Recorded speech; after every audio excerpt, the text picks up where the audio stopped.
Guys, wala akong kaalam-alam dito. Hindi ko alam anong plano na magnanay na to. Biglang nilabas ni Awi itong malaking red roses at meron daw pagbibigyan itong si Kuya Fino. Seryoso ba? Binata ka na, kuya? At dito para siyang natulala na kinakabahan na hindi ko maintindihan. Guys, di alam ni Jamos na bibigyan ko siya ng jersey ngayong araw na to.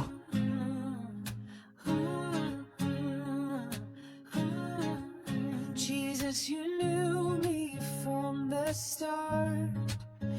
Sobrang saya niya kasi favorite niyang design itong dalawa na to. Sa Toy Story Collection kasi meron tayong 28 different options. At oo nga pala guys, kung hindi pa kayo nakaka-order, ay pwede pa kayong humabol. Click nyo na yung link dahil mafe-face out na to. At lahat din kasi nakikita na ito ay gagamitin namin for the missions. Kaya sa pagbili po ng jersey ay nakatulong na kayo. Kaya i-click nyo na po yung link and get your Toy Story Collection now. Anyway, bago po natin ituloy ito ay meron po muna akong gustong i-share sa inyo. Sabi sa Galatians 1 verse 10, huwag ninyong isipin na ang nais ko ay malugod sa akin ng tao. Hindi, ang nais ko ay malugod sa akin ng Diyos. Kung ang ikalulugod ng tao ang hinahanap ko, hindi ako tunay na lingkod ni Kristo. Para sa mga nagsasabing naniniwala at sumusunod sila sa Panginoon, dapat si Lord lang ang pinaglilingkuran natin na hindi natin hinahanap ang palakpak ng tao, kundi ang sumunod sa kalooban ng Diyos. Na dapat ang mahalaga sa atin ay kung ano ang tingin sa atin ng Diyos, hindi kung ano ang tingin sa atin ng mga tao. Hindi dapat nadadala ng mga tao yung desisyon natin. At kailangan ma-remind tayo palagi na si Lord ang pinagsisilbihan natin. Oras kasi na pagsilbihan mo ang mga tao,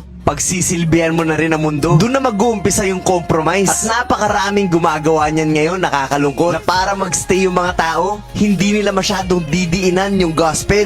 Ang importante, masarap sa pandinig. Ang importante, dumami tayo, lumaki tayo, makilala yung church natin. At sa ganung proseso, nakakalimutan nila na hindi na si Lord ang inaangat nila. Nagsistay yung mga tao dahil parang naging motivational talk yung preaching. Instead na makapag-transform ng puso, naging inspirational lang. Ginanahan lang yung mga nakikinig pero hindi naman nagbago. Walang repentance na nangyari. Bakit nga ba nagkakaganon? Kasi tao na yung piniplease, hindi na ang Panginoon. Don't focus on numbers. Di baling konti, basta totoong papunta ng langit. At sana po ay malinaw at naiintindihan niyo po talaga ang mensahe ng video na to.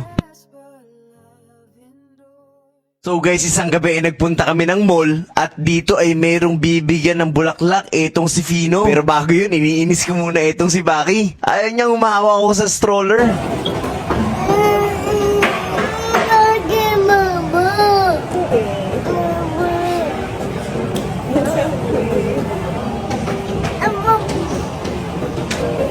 Mama.